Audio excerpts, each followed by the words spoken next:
कहूंगा, अंत में इतना ही कहूंगा, नोटबंदी की चर्चा बहुत किए, किसान की बात बहुत किए, कल भी भर दिन चर्चा किए, आज भी उतने बात। ये नोटबंदी है कि हरि कीर्तन है आपका?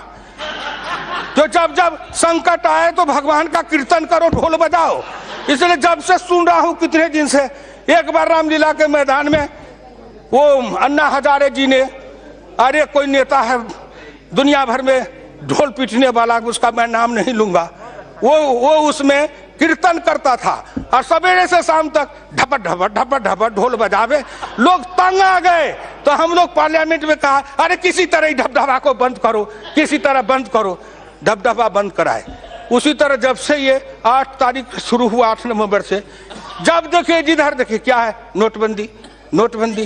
किसान को, गरीब को, मजदूर को, किसान को, गरीब को, मजदूर को, हम तो किसान हैं।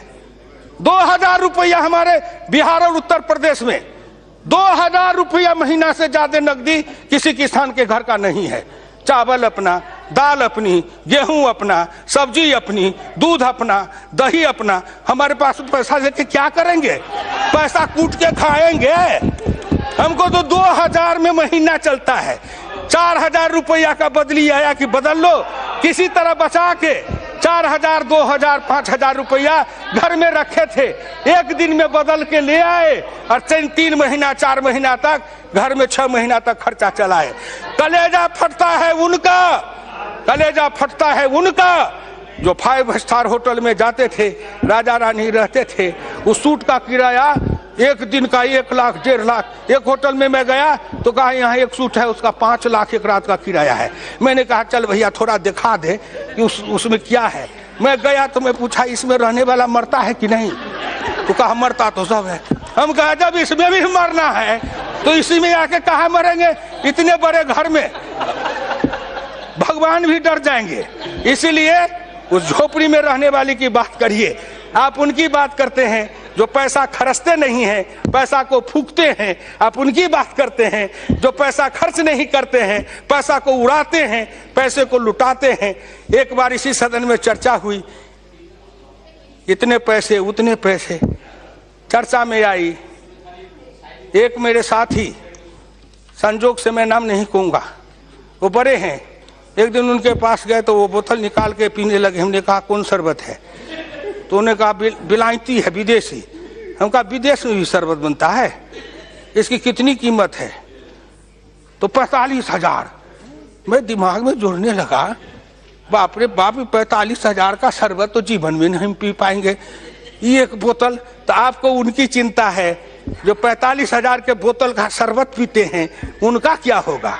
अरे उनका क्या होगा? बहुत मौज उड़ाए हो, बहुत मस्ती किए हो, देश का खजाना लूटे हो, लुटवाए हो, बांट करके खाए हो। नरेंद्र मोदी आएगा, ऐसा ताला लगाएगा कि सबका दिवाला निकल जाएगा। गांव गरीब किसान मजदूर खुशहाल और अमीर बन जाएगा।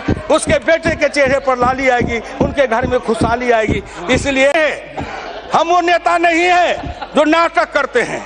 सिनेमा में एक हीरो आता है, हल चलाता है, कंधे पर जुआ रखता है, एक तरफ बैल को जोतता है और फटे कपड़े फाड़ के, जिस अच्छे कपड़े को फाड़ के लैला मजनू का खेल करता है। उसी तरह राजनीति में लैला मजनू का खेल है। फटा कपड़ा लेकर मंच पर लोग दिखाते मेरा फटा है। अरे फटा है, लेकिन वो क्या दिखा रहे हो? बोलो ना, बचपन में क्या फटा था? हम तो बचपन में फटे कपड़े पहने थे। हम जिस समय थे उस समय ये जीन्स फिन्स ये पैंट पतलून नहीं था। हम तो जो अंडर पैंट पहनते हो आप, वो डोरी वाला पैंट पहनते थे, अब बोरे की टाट पर बैठते थे, गांव में बैठ के बासी भात खाते थे। जन्म लेते हो राजा घर में, पलते हो रानी के मोहल्ले में, जाते हो कहीं विदेश में, पढ़ के आते हो कहीं से कहीं, और किसी के बारे में आप नाटक करते हो। इसलिए आपसे आप इस बात को समझिए। सभापति महोदय, मैं इस देश के उन लोगों को समझाना चाहता हूं कि जो आदमी अपने नाटक के द्वारा अपने नाटक के द्वारा अपने भ्रम फैलाते हैं, या हिंदुस्तान के गांव गरीब किसान पिछड़ों को ठगना चाहते हैं। अब गांव गरीब किसान मजदूर का बेटा भी चालाक है, तेज है, पढ़ा लिखा है, लैपटॉप रखता है, कंप्यूटर रखता है, मोबाइल रखता है, वो भी नेट पर सब कुछ को देखता है और एक एक नेता की जन्म से लेकर मरण तक की कहानी निकाल के पढ़ लेता है गूगल के मार्फत से। इसलिए हम किसी को धोखा नहीं दे सकते।